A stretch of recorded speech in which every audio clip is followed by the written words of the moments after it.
Okay. So Sorry, it's I'm me alive. Right, good evening everybody. Oops. Let's just see what's happening because everything's just gone black.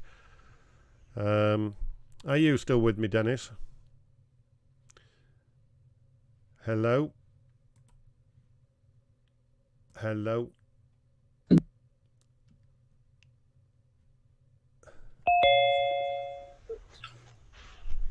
Right. Well, that went a little bit dead there for some reason. So let's just... We're all live again. So, yeah. Welcome to everybody. I think you should hear me. If someone from Dunholm could just put on YouTube that you can hear me, that would be great. And I'm just going to change a couple of settings just so that you can see Dennis in a second as soon as I get rid of that. Can anybody hear me at Dunholm?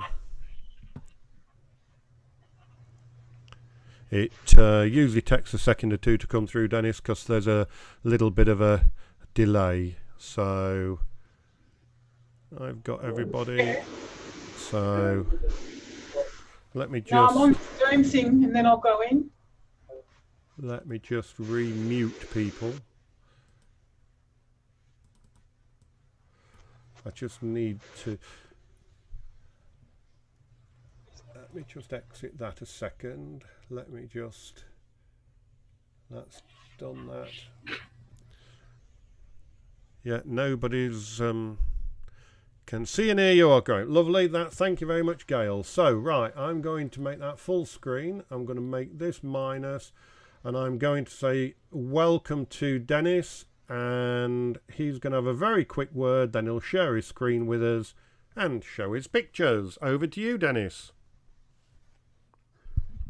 Okay, so now I've got about 130 pictures. I'm not quite sure how long it's going to take. Depends how much talking I guess. So that's plenty of, as it's on beaches and national parks, got plenty of seascapes and landscapes. Plenty of wildflowers, a few creatures, birds, some whales, and some penguins. We'll just start with I've got a few pictures of the town of Albany, just to give your people an idea what Albany looks like. Yep. And start with a map to show you where we are. Now, host disabled participant. Host. I think Graham, you've disabled my screen sharing, so yep. I can't screen share. You have to enable me. Let me just go to...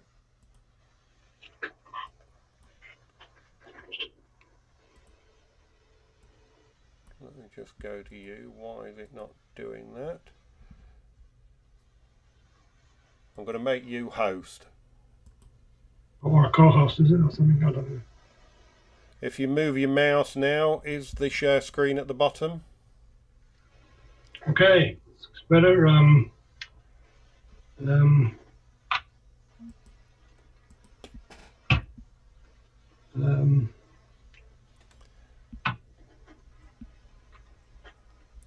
Have you got? Okay. Should be in the middle of the screen at the bottom. Can you see that? Share. I want to share. It's just going. There you go. Okay.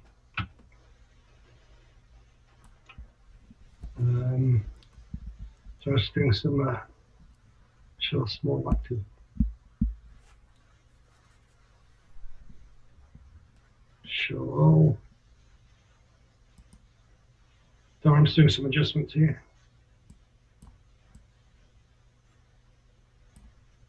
Okay. Okay. So Graham, you got the map of Australia now? Graham? Yes, I've got everything. Yes, fine. You can see the map of Australia. I have indeed. Yeah. Okay, so so just for people in the UK's benefit, Albany's Right down here, the lowest point in Western Australia. Perth's a major city. Um, just that. So you can see that you see in this scale that Albany to Perth is actually more than 400 kilometres. It doesn't look much to you, but so it's quite a way.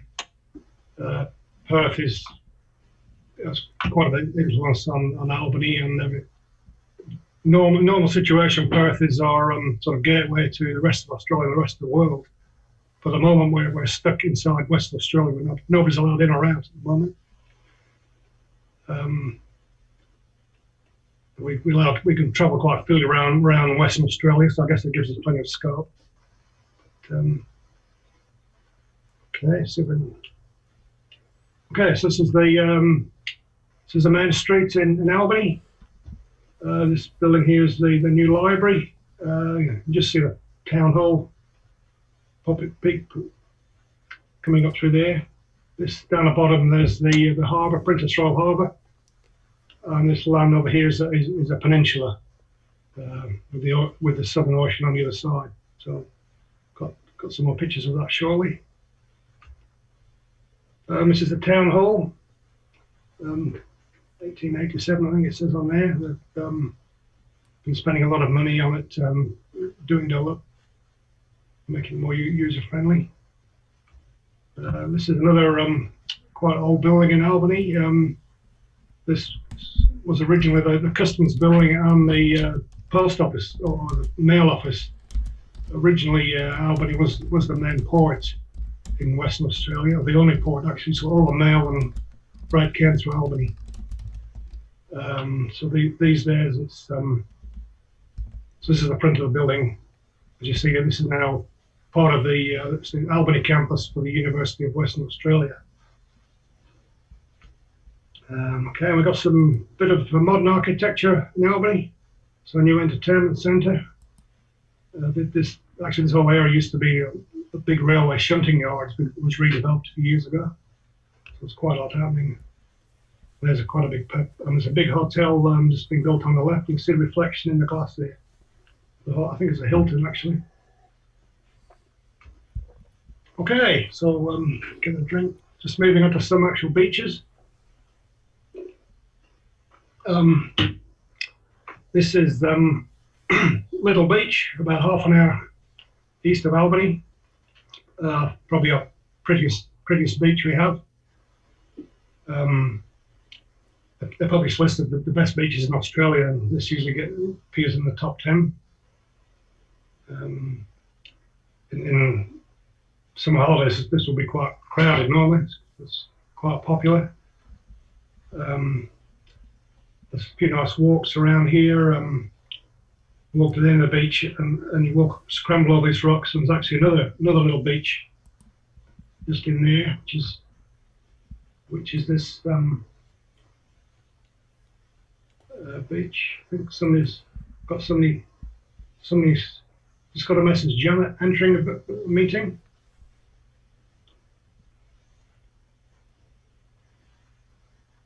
Okay, so I go back to my what's my spot?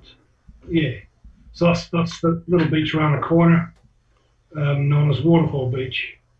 There is a waterfall apparently winter comes down one of these rocks. I've never managed to see it photographed, so I'll have to keep trying.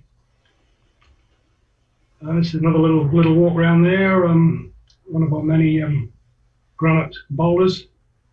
And this whole bay is known as Two People's Bay.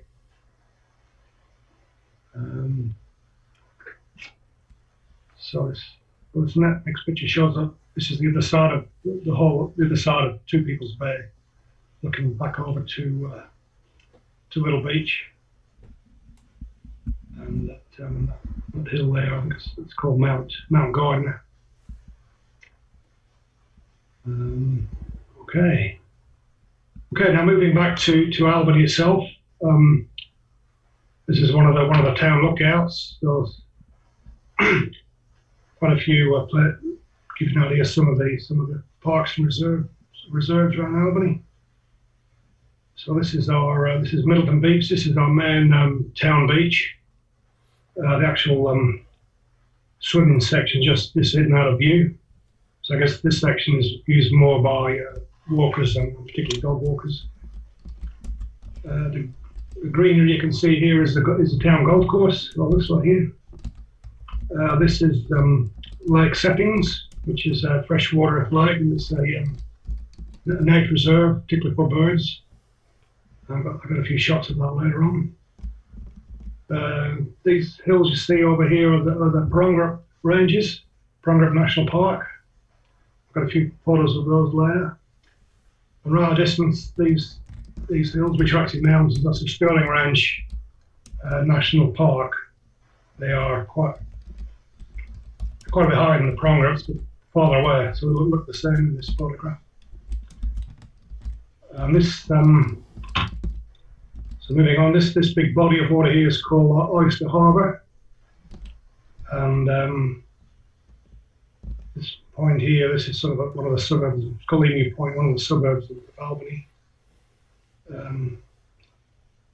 So a couple of rivers flow into Oyster Harbour, the King River and also the Calgan River, particularly Calgan. I've got quite a few shots taken in the Calgan River. And this green area here, this is another national park, Gull Rock National Park. So this is wilderness right next to town. So it's to get through that gap is 5 minutes if you have a boat. If you're driving, it's a good half hour's drive because you've got to go right around this Oyster Harbour. And even then, I don't think there's a road to here unless you have four-wheel drive or you're bushwalking. Okay, so the next few pictures are in Gull Rock National Park. This one is looking back to Albany. So it's reversed in the last picture, if you like. So these are, we've got two hills in Albany. So this big long one is Mount Clarence. There's sort of one over here, Mount Melville. And the main street in Albany actually runs between the two. So these are all part of the suburbs. This is a good spot for whale watching in the season. I've got some photos of whales later on. Okay, Gull Rock National Park is renowned for the wildflowers. This is a Queen of Sheba orchid, which is fairly rare. It's probably our most spectacular orchid. It's not very. These are terrestrial orchids, so they grow out of the ground like a regular flower, I guess, rather than tropical orchids, which tend to grow in the trees. Not very tall, only about 30 centimeters, so just maybe a bit more height, and the actual flower is only a few centimeters across. Not easy to find, and they only occur at certain times of year. Okay, so another orchid. This is a leopard orchid. Again, not very common. Okay, now this fellow's walking in the park, saw quite a few of these one day. This is a monitor lizard. Looks pretty fierce, but it's fairly harmless.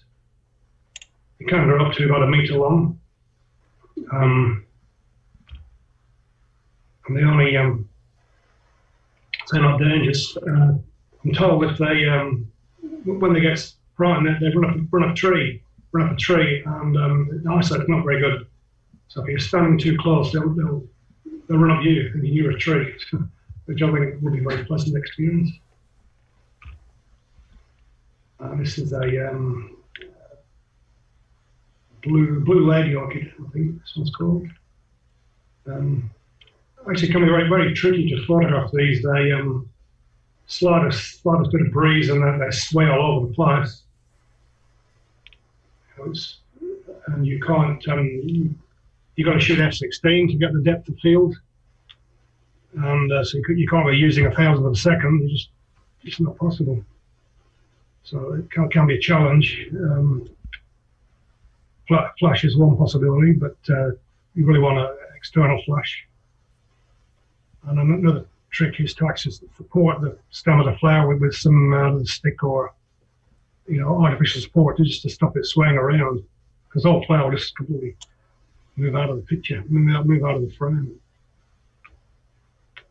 This is a spider orchid. There's many types of spider orchid. There's a few later on. They're always spectacular.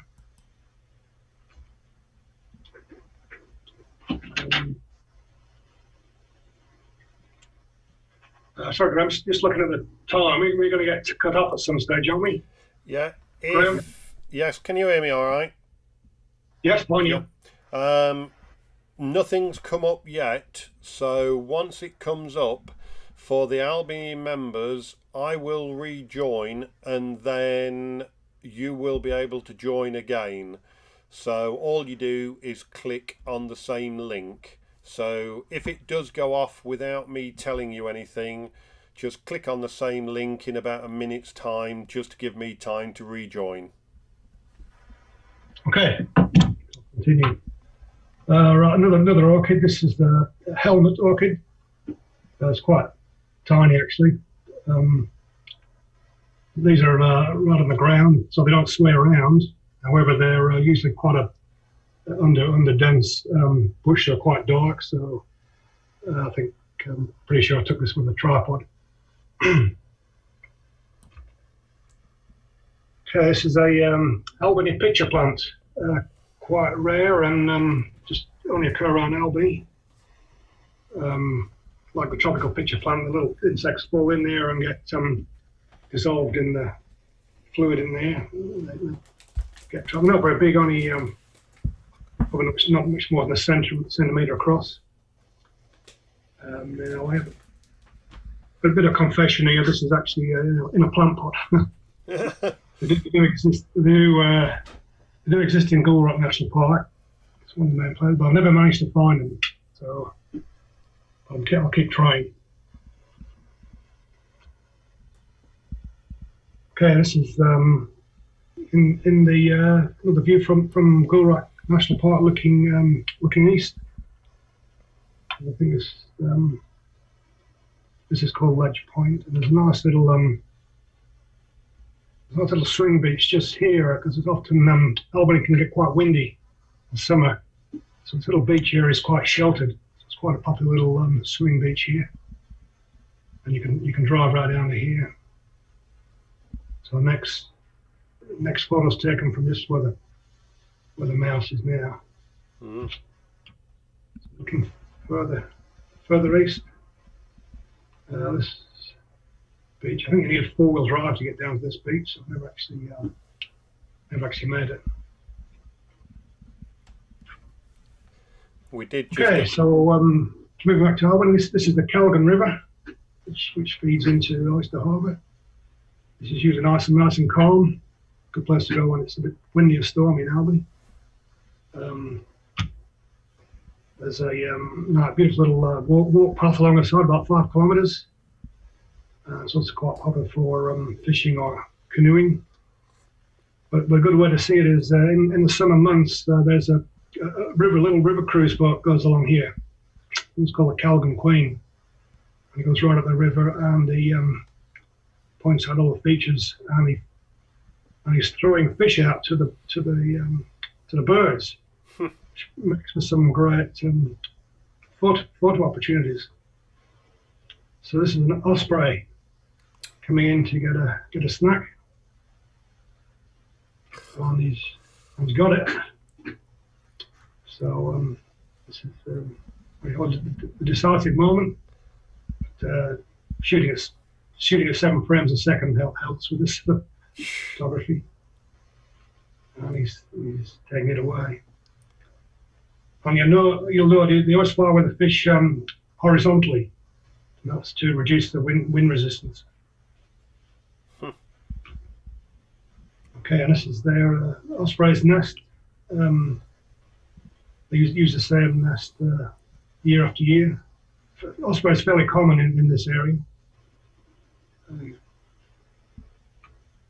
Okay, and this is a sea eagle which came in for feed. These are a bit rarer than the ospreys. So quite a magnificent bird. And this is a seagull which decided to join the party. This is the species is a Pacific gull, which is quite a bit larger than the what we might call the everyday seagull, which hang around the fish and chip shops.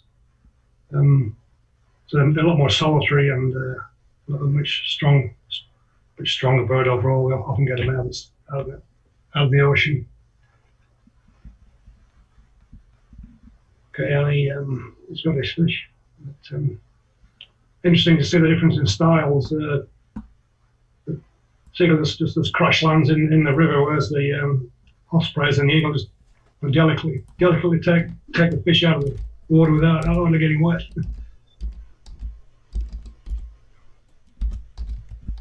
Pelicans, they're probably the easiest of all birds to photograph. Don't need a long telephoto lens or anything. 50 mils is fine. And they quite hang a lot of round jetties, or where there's people fishing, they always hang around. So. And yeah, so I think these are taken off the boat trip also. Okay, and this is an island in the middle of Oyster Harbour, which is a breeding ground for the pelicans. It's a nature reserve, nobody's allowed on there. And you see the pelicans have a you see there. If I can zoom in actually. So their bills go bright red, flush with blood when they're in the breeding season, and also get the yellow eyes.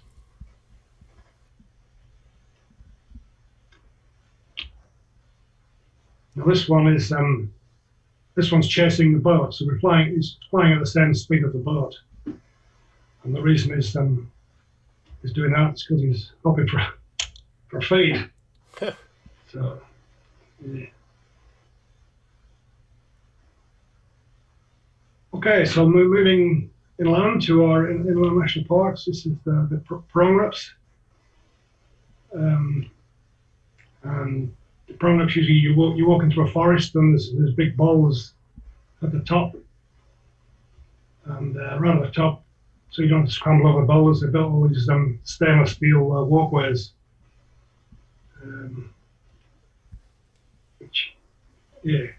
which are if you're a bit scared of heights, can be a bit stressful. And in the background is the Sterling Ranges, which will is the next one we'll see. And this is a view from that lookout looking back towards Albany. So you can see the forest there.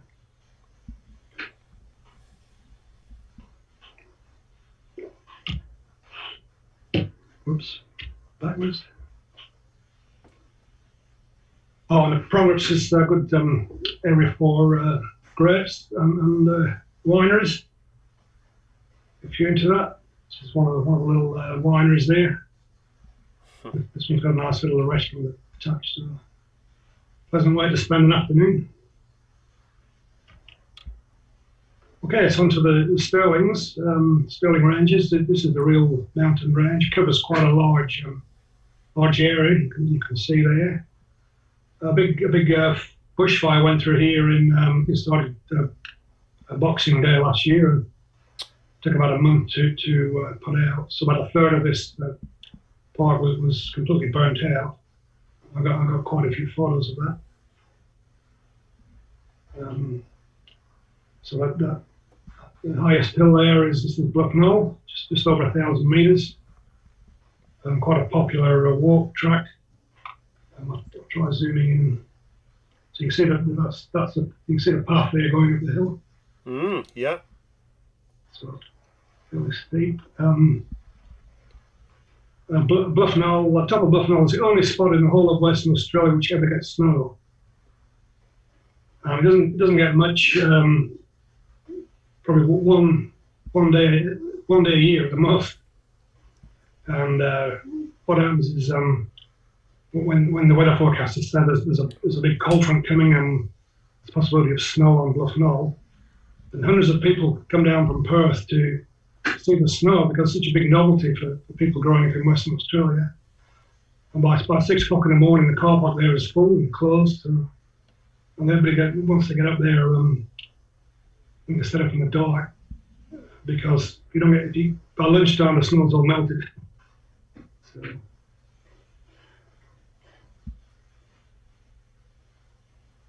Yes, this is some of the burnt area. This was something about February this year. This was taken. So you see the hills are black. No, normally they're green. That's taken about 12 months ago. That's how the hills normally look like. And again, you see that once the fire gets going on the side of that hill, you get a hot wind pushing up the hill. It's just impossible to control. It's race up the hillside, and it creates its own wind. It's like a chimney effect. So the firefighters, they don't try to put the flames out there. They do what's called back burning. So they'll find a road or something that the fire is heading to, and then actually set the bush on fire going back to the actual flames. So when the fire reaches, it just runs out of fuel.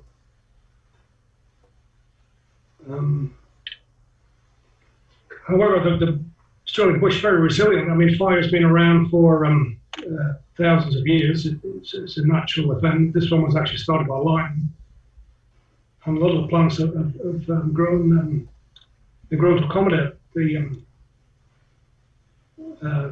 fires. And this grass tree, it's got a very thick trunk that is tarry inside. It just won't burn apart from singeing on the outside. And as soon as the fire's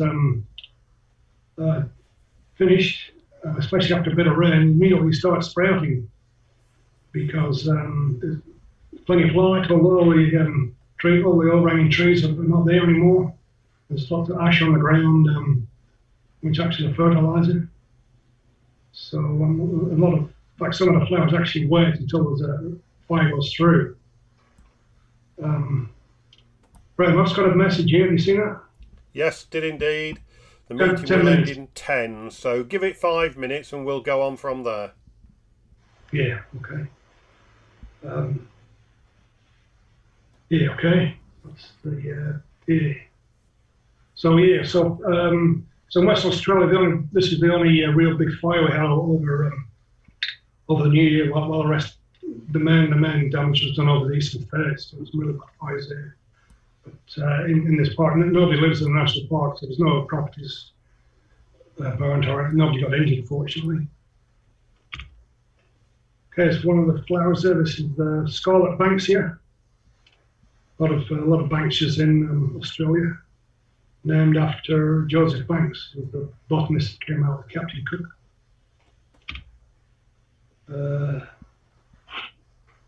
Little flower there. I don't know the name of this one's. There's just thousands of flowers in Western Australia. It's known as the wildflower state. Some people know every single one. I certainly don't. Another one of our little orchids. This is the pink fairies orchid. Seen this quite a few places. Very common. This flower is a sundew. This is another carnivorous flower. So little what look like water drops are actually like sticky gum. So the insect lands on a flower and they get stuck in the gum, and those little tentacles all fold up, and the sundew eats the insect. The flower is probably a centimetre across. It's not a big flower, but it's a fairly common plant in Western Australia. Okay, another one I couldn't tell you the name of. Quite a pretty flower.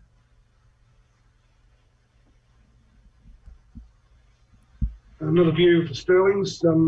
This was the one of the unburnt areas. Taken from one of the lookouts.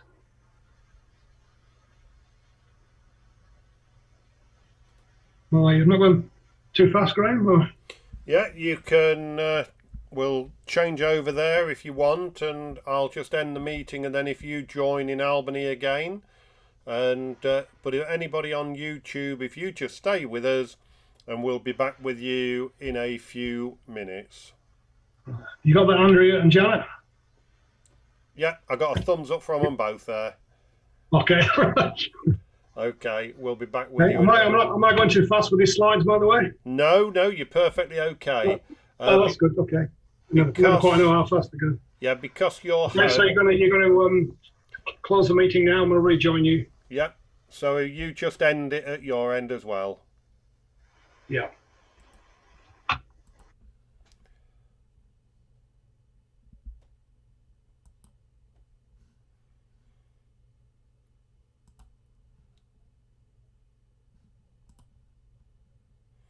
Be with you in a minute, folks. We're just getting everything sorted so they can rejoin. Just want to, let me just exit that so that goes up there. They should be able to rejoin us in a minute, and they'll pop up on this side, and then I'll pass over to Dennis again so that he can get going.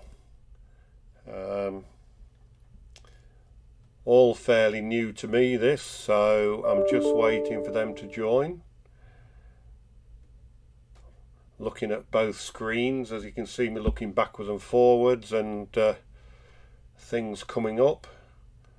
So just awaiting them coming over.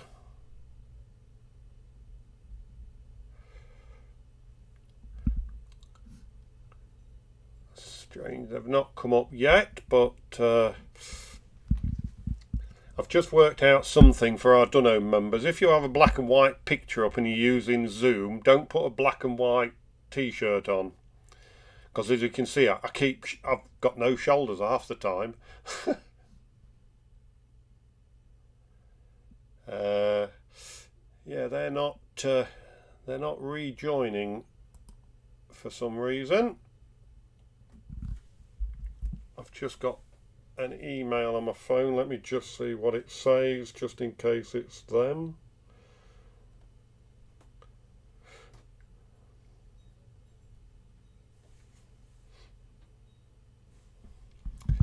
Let me just look. No, there's nothing coming up at the moment.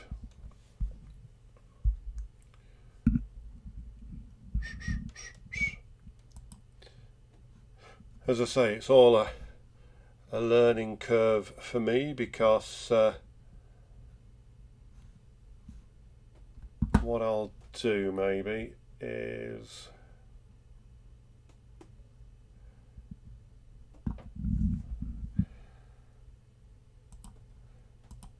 just minimize a few things and just see if anything's come up. No, it hasn't.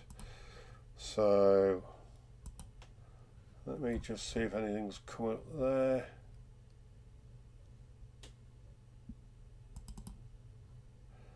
That is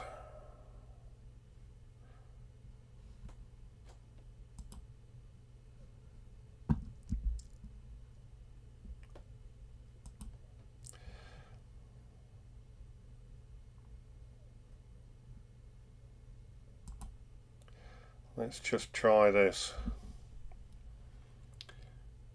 Let's just do that, do that,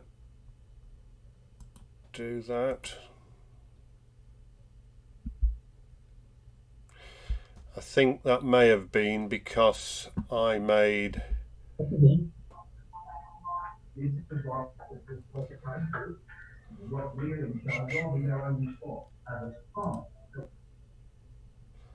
just waiting for Dennis to join.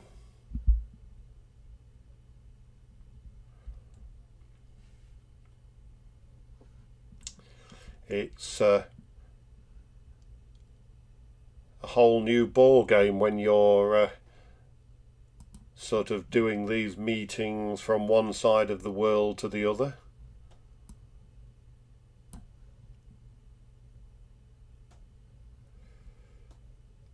Let me just see if there's anything else. No, nobody else is popped up at the moment. We're just awaiting, as I say, Dennis to come back to us.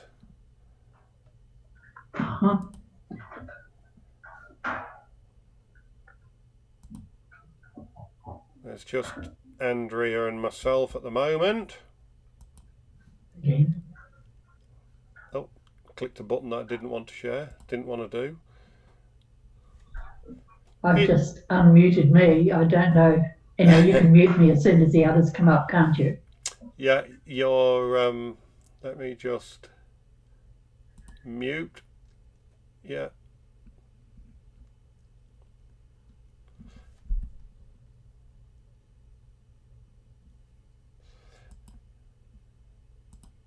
I'll just unmute you a minute, Andrea, because you might be doing the rest of the show at the moment. It looks like it, doesn't it? No, the others will come on board once they organise it. They're most probably making coffee.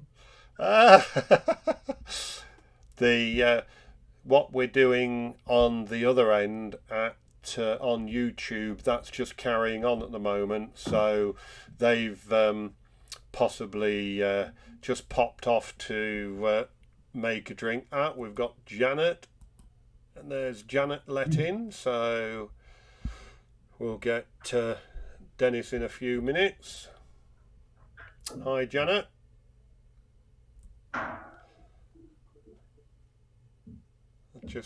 I'll just mute you a minute, Andrea.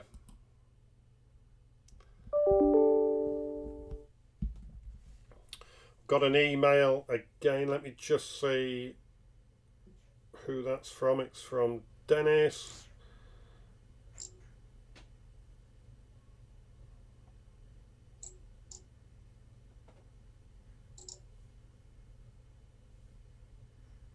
I got it on both of them.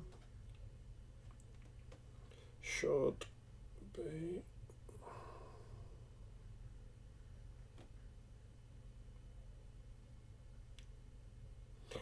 Lots of silence. I've just sent Dennis is waiting, so here we go. We have Dennis back with us, so it looks like we've got everybody back with us now. So I'm just going to put it into gallery view, and we'll just you're back with us, Dennis. Yeah, good. Bit of a hiccup there. Yeah, let me just change all of this. Can you see that share screen at the bottom there, Dennis? Sure, yeah. So click the share screen and continue from where you were, sir. I'm getting a message: host disabled participant screen sharing. All right, let me just make you. Let me just bring you up again and make host. You're the host now. There you go. That now should show you the screen that you want.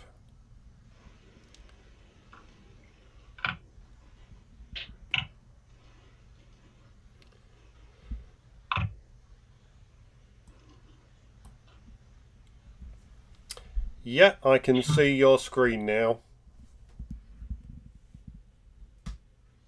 Okay. Janet's trying to get into meeting. Oh, I'm the host on it. I'm in charge. Yeah.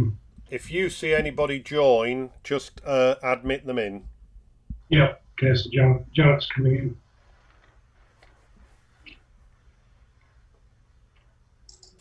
in. Okay.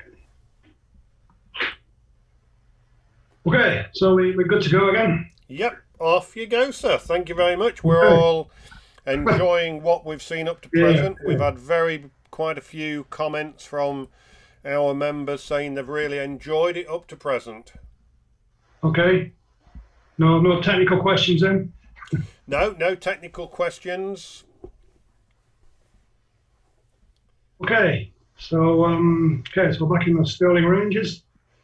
It's a view from one of the lookouts. It's quite a large park. It's sort of I think about just to drive across it without stopping. It's 3/4 of an hour. It covers quite a bit large area. Yeah, quite a few foreign tourists in normal times come here. Okay, one of the orchids. Let's refer to my orchid book here. What is it?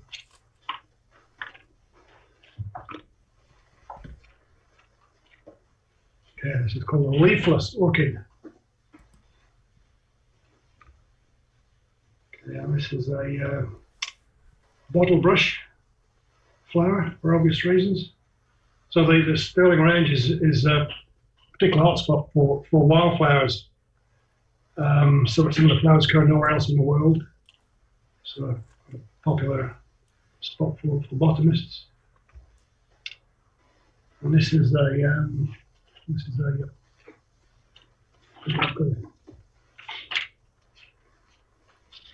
showing my book here.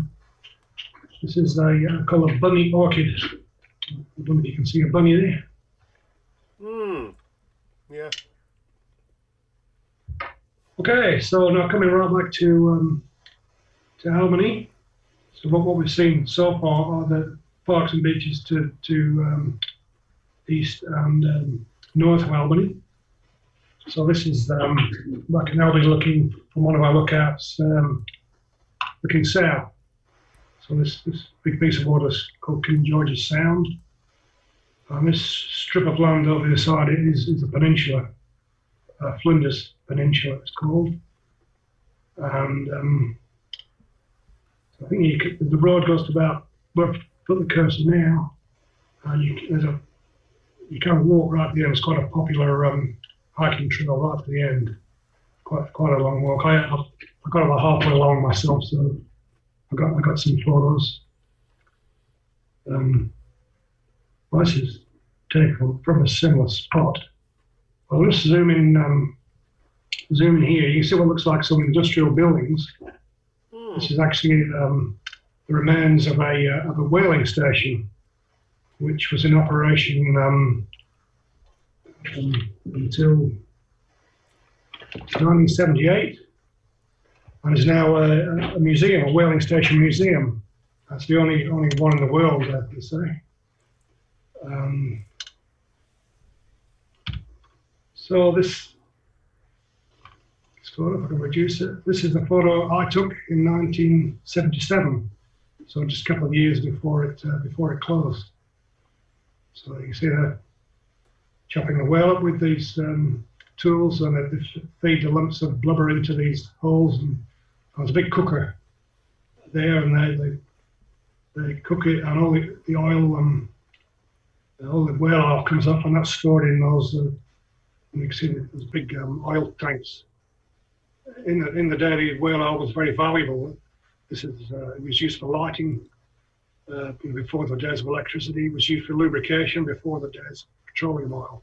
So it had tremendous value in the early days.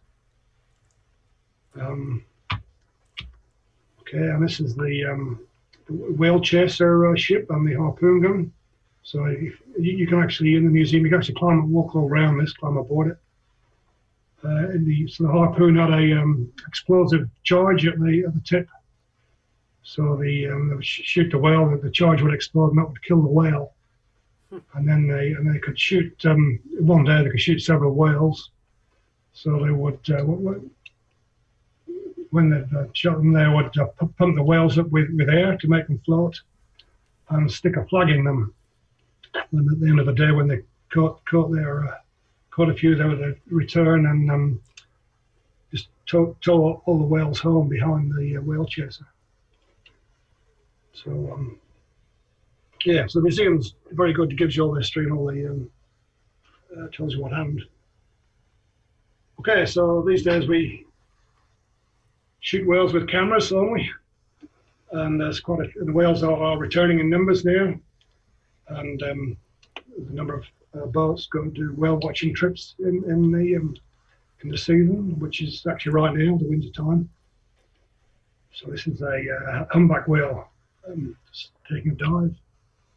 That's a humpback whale. They're just amazing creatures to watch.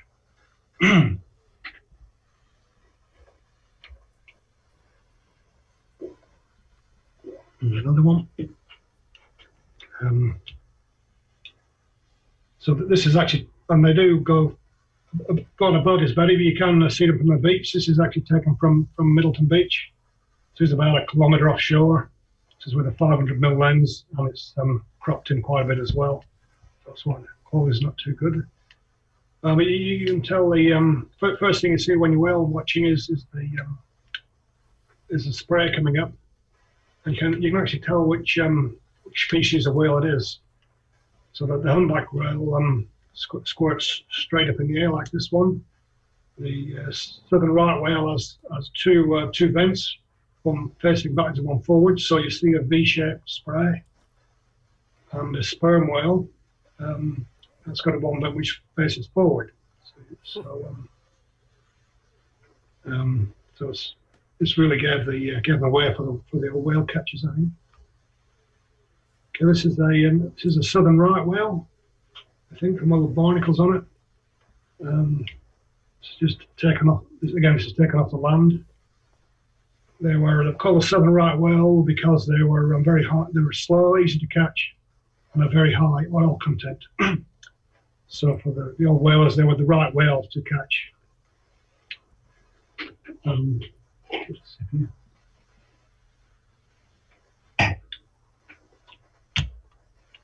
Okay, so these are orcas, also called killer whales. They're actually not whales at all. They're a member of the dolphin family. Actually, whale killers would be a better name because their favourite food is smaller whales. This isn't. This is from a place called Bremer Bay. It's actually about 2 hours from Albany, so not actually Albany itself. These are pretty fascinating creatures. They've only been weren't discovered here only a few years ago. And being dolphins, they can be quite playful, get close to the boat. And this is the size of the boat you go out in, and it's so they're right out in the ocean, about an hour and a half out past the continental shelf. So what's happening here, there's a canyon called the Bremer Canyon. It's about 1 kilometre deep. And at the bottom of the canyon, there's methane bubbling up from from down the centre of the earth, I guess. And the methane feeds the little microorganisms, which then are fed on by larger organisms, and that's the bottom of the food chain. And the orcas are the top of the food chain.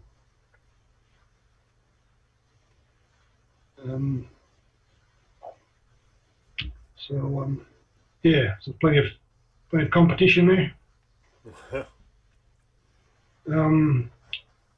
Yeah, but these amazing creatures. So this one is 7 or 8 meters long, and it came right at the boat. I could have almost leant over the side of the boat and touched it.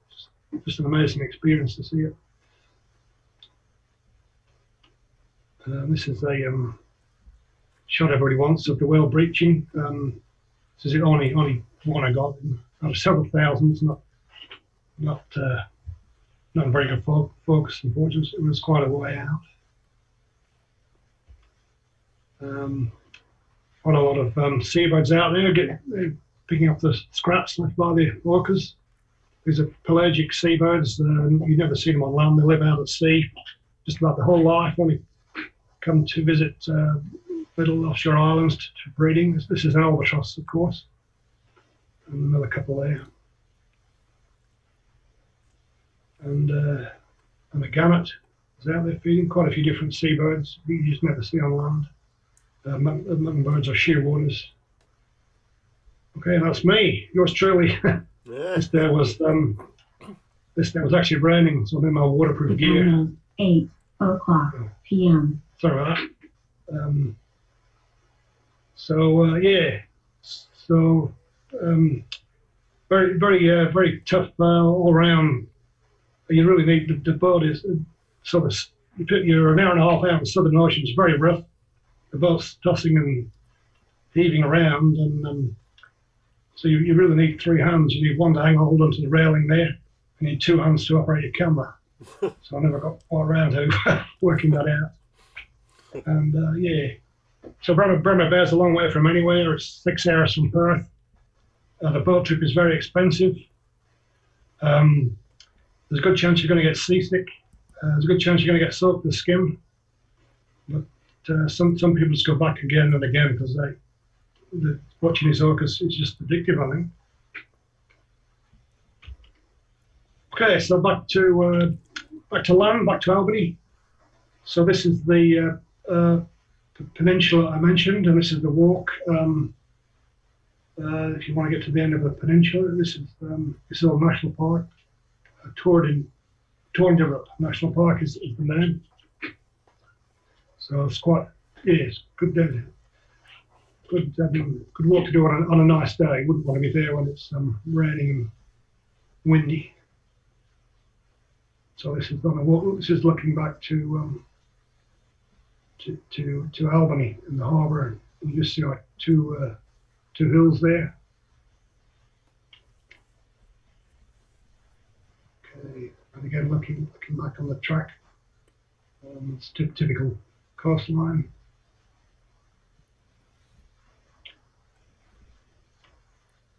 Okay, this beautiful little bay is called Salmon Holes.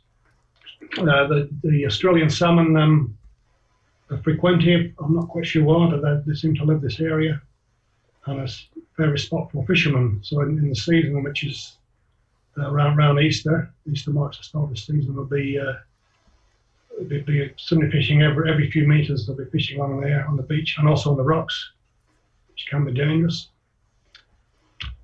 Okay, and that's the Australian salmon, which it's biologically it's quite a different fish to the Northern Hemisphere salmon, or Atlantic salmon we will call it. It's a good big fish, very strong fighting fish. I guess that's similarities with Atlantic salmon. Unfortunately, the eating quality lets it down. It's not the best eating. 2 stars out of 5 that she's generally rated. Are you the fisherman? Yes, that's my fish. I caught that one. Yeah. Well, they're great fun to catch, but not the best eating. You've got to load them up with garlic and tomatoes and give them some flavour. Okay, so moving along the coastline, this little inlet, I think it's called Jimmy Newell's Harbour. I think Jimmy Newell was a fisherman who got caught in a storm out here and took refuge in this little inlet. So it was named after him. Okay, this is what's called a gap. I guess that's what it is. It's the gap in the cliff, and you get a swell and the waves really come right out here, and you see the cars there. So you get a real huge cloud of water. All these cars are getting a bath in salt water, and anybody else that's standing around. This is quite actually a very popular tourist spot. They install a big stainless steel deck overhang, so you can go right out over it and to really see it. Yes, just to see the power of the ocean, it's just incredible.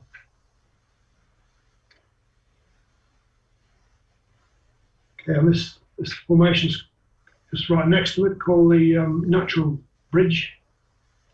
And again, on a rough, get a big swell. The ocean comes right up inside there. And years gone by, people used to walk across this. But it's all a bit more control these days. A lot of paths and fences and signs warning you to keep off the rocks. Not quite a few, but people have fallen in here. Some have been rescued, others not. I think we had an Indian tourist fell into the gap. I think last year or the year before, and he was trying to get the perfect selfie, and that was the end of him. And so what happened is his parents couldn't afford to fly his body back to India. So the people of Albany all contributed some money so I could send him home. Yes, it's very sad when somebody falls in like that. I think everybody feels a bit guilty. You know, we've got these beautiful formations, and there can be a death trap. People not familiar with them. Yeah. Okay, this one's close by. It's called the blowholes. So there's obviously under the rocks there, there's like a cave, and these are vents. So when you get a big swell, you get a big roaring sound, and the spray comes up through the rock. Again, you need a good swell for them to perform. Nice calm day. You don't see anything. It's just moving along the coastline. This is fairly typical of that coastline. Very quite high cliffs, and basically the next this is looking south. So next bit of land south would be Antarctica. So we can get some quite big winds, which means we can have the wind farms. This generates about 70% of Albany's electricity, and all but three days of the year. So it's quite a windy place in Albany, especially in the summer. I mean, quite strong sea breezes. And so just moving along the bay there. This beach is called Mutton Bird Beach or Mutton Bird Island Beach. You can see there's this is one of the beaches where 4-wheel drives are allowed along. Well, that's fine if you're on a 4-wheel drive, but it's not so much fun walking on a beach with vehicles racing up and down, and also all the ruts they leave make walking very difficult. Do they have to pay for a license to go on the beach? No, just a regular road license. All right. Yeah. I used to drive on the beach. These you see a lot of vehicles in the distance. They're actually surfers. Surfboards.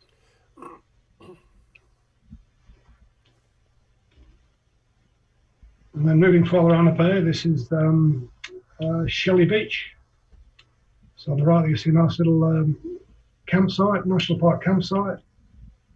There's a few of these around. Just basic campsite. I think I just get some basic toilets, and a picnic table. That's about it. But quite popular in the summer. And where this picture's taken from is actually a platform for hang gliding. So you can hang glide off there and land on the beach.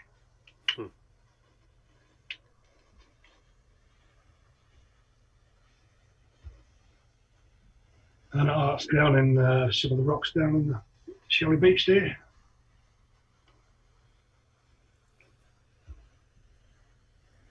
Okay, so this is moving further around the coast. This is the next town along, which is called Denmark, and this is the what they call the Ocean Beach, and this is obviously summertime. So the building on the left is the Lifesavers Club building, and you can just see a couple of flags there. So that marks the area where the lifesavers are monitoring. So it's the rule, especially for children, there's always swim between the flags, because you can get what's known as a rip in the water, which is where so looking at that, looks like the waves just move in and out, but that's not what's happening. They move in and then they move along the beach, parallel to the shore, and then they all the water all moves out in like a river, and that if you're swimming in that, the river will take you out. It's quite frightening. It happened to me once. So that's when the lifesavers will come and rescue you. Just in the background, you see the excuse me. You see there's a river there in the background. It doesn't quite make it to the ocean. That's quite a common occurrence on our shoreline. So for probably 10 or 9 or 10 months of the year, the river doesn't actually make it into the ocean, it stops. And then after the winter, you get a lot of rain, it will break through. Break through what they call a sandbar. So you need to be careful if you're at the wrong side of the sandbar and it does break through. If you're in a vehicle on foot, you might have to wait about 3 months before you get home again.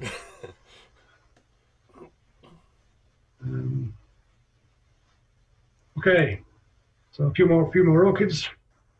These are I think these are more bunny orchids. And if you can see a bunny in that one. Okay, and this is a donkey orchid. So you can see the big the donkey's ears in that. Yeah. These are fairly common. Around Perth, there's a lot of these donkey orchids. And this is a jug orchid.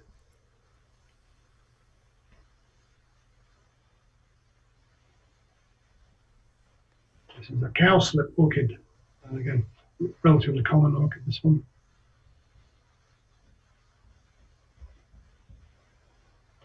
Okay, so these now we're back in right back in Albany. This is the Lake Seppings. I think I showed you the view from the lookout earlier on.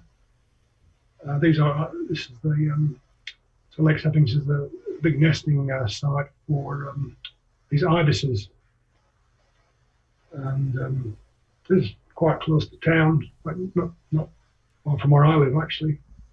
And there's a lot of ibises. These I think they're beautiful birds, but some of the local residents think they're a bit of a nuisance, and they can a lot of smell drifts from them.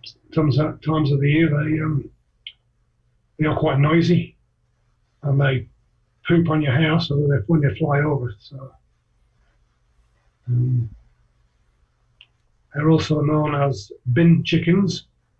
It's because not in Albany, but in the cities, with their long beaks, they're very good at probing into rubbish bins and finding food.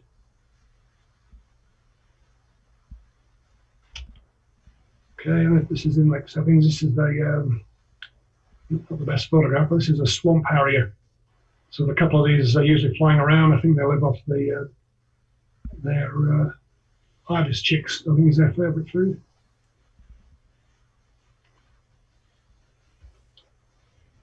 And the blue-billed duck, a lot of different types of birds. Lake Seppings got a favourite spot for bird watchers and bird photographers.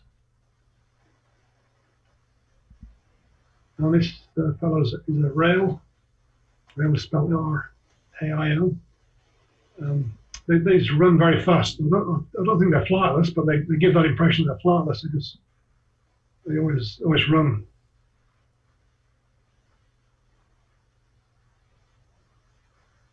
Okay, and these long-necked tortoise live in the lake. So I caught this one trying to lay some eggs in the sand. And then they given that special speed limits for them, because on the right is the sand dune, on the left is the lake. They turtles will cross the road to lay their eggs in the sand dune on the right, and then when the hatchlings come out, they've got to track back over the road. So we've got a special speed limit for them. This fellow's a skink, a king skink, about 30 centimetres long. These are quite common around Albany. Like to bask in a footpath or asphalt or bitumen road to soak up the heat. Quite harmless. In fact, some places these will eat out of your hand. Frogs, of course. This is called a motorbike frog. It's because when it croaks, it makes a noise like a motorbike changing gears. This is a frog. This might be a banjo frog. What kind of frog is this? So I'm just asking my wife what this is. Motorbike. No, what's that one? That's motorbike. That one. That's a moaning frog. Okay, moaning frog. So you get it makes a dreadful moaning noise when it's make its noise. Oh yeah, so lots of plenty of great range of all types of parrots in Australia as a whole. Actually, this one's a red-capped parrot, fairly common around Albany. This one is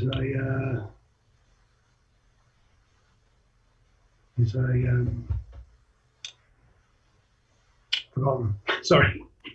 Rosella. To Rosella. To Rosella. The Rosella. Okay. I think so. Yeah, so big range of parrots from Australia, from little ones to great big cockatoos. Often very, very colourful. Oh, we've got 10 minutes, Graham. Okay, well. Yeah. Okay, I think we should have finished in 10 minutes. Okay, so we're on to penguins. So we have there is a resident penguin in Australia. It's called the little penguin or fairy penguin. However, this is not it. This is a rockhopper penguin, and these are quite rare visitors to our shores. And what happens is they get lost basically. They only live in the volcanic islands in the southern Indian Ocean. Basically, they get lost and they end up on Australian beaches because you have to molt every year, which they have to do on land. They can't swim while they're molting. So they come ashore and they're in fairly scruffy condition like this one. And people ring there's an organisation called West Australian Seabird Rescue, which I'm a member of. So the public will ring these in and we go and collect them. And the lady has enclosures with a little pool, so she looks after them for 3 weeks while they do their molting. Then we go and take them back down to the ocean. So this is three weeks later. You see how improved they are. We've got the beautiful crest there. Just got one question there, Dennis. Yeah. One of our members, Doreen, she's just said, are you born and bred in Australia or did you originate UK? Oh, okay, yeah. I thought somebody might ask that question.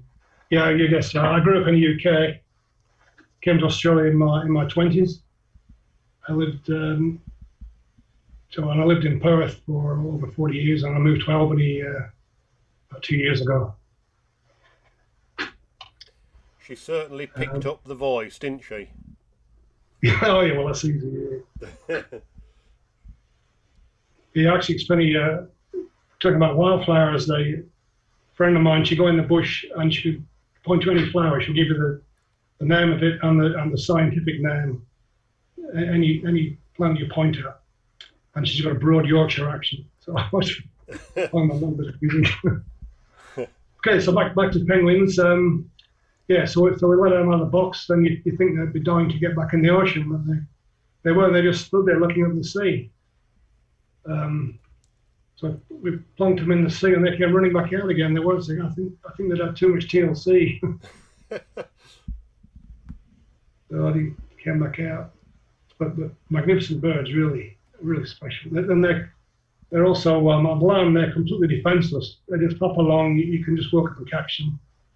If a dog attacked them or just chased them, they wouldn't have a chance. Let alone a fox or a cat. Even people picking them up. People pick them up and want to take selfies with them.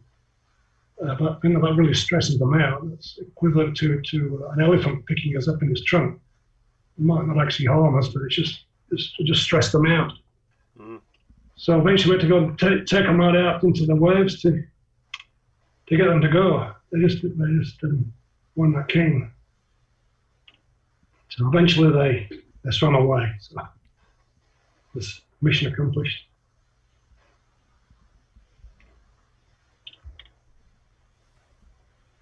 Okay, this beautiful creature is a carpet python. It's harmless to humans, not venomous. Being a python, they kill the prey by constricting it. Of course, we do a share of, more than our share of venomous snakes in Australia. I don't know. I've got some photos of them, not on Albany. Usually, it's good to have a good telephoto lens to keep distance from them. Okay, another spider orchid. I could never resist photographing these without seeing them.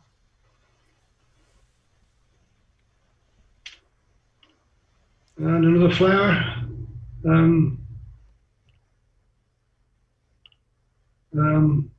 Janet, Andrea, any idea what this is called? No. Okay,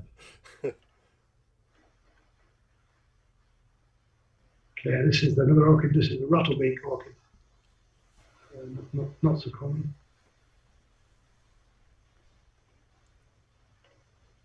Okay, another sea scene. Let's go through this quickly. I think we'll cut off again. Looking in the other direction.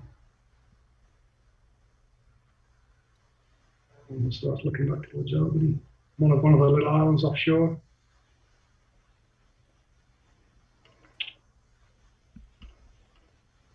And some surf.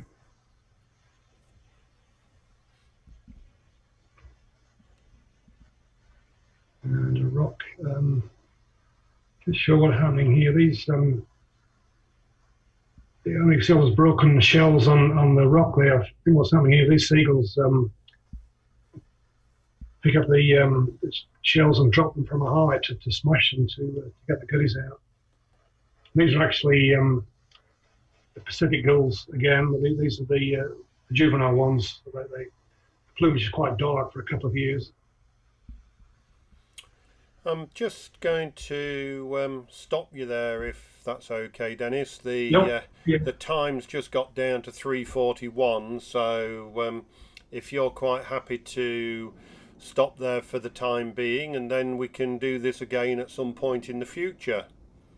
Okay, I think I'm gonna this. That's my last photo anyway. So. All right. You can leave that. That's what. Oh, that's. So just looking over to this is the fishing boat harbour at Emu Point. Just looking over to Gull Rock National Park. Oh, that's lovely. Yeah. Now I must say I've certainly enjoyed them from my end, so I'm sure the members have done as well, and even your members seeing some of your own photographs. So thank you very much indeed for sharing them with us. Doreen did just come back with a very quick question, and it is a one-word answer really. Which part of the UK? Lancashire.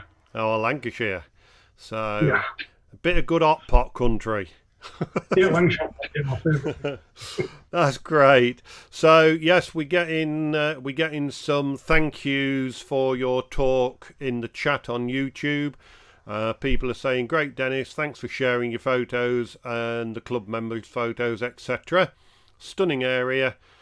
I would actually say, and all of the members from the Dunholm Camera Club are going to laugh at this point, but you have just as blue water as we do have us at Skegness.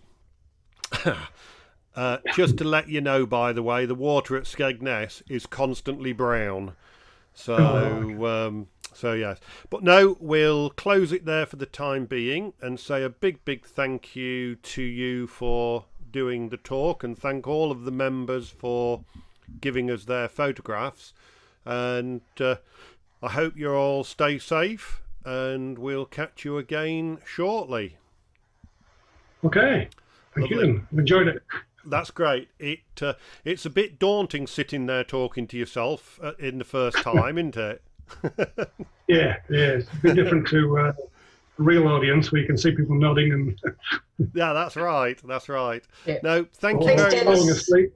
Thanks, Graham. Thank you very much, Jana, Andrea, and all of the members from Albany. And thank you very much from the members from Dunholm for watching. So without further ado, I'll close the YouTube down and I'll just say cheerio to the Albany members. So goodbye.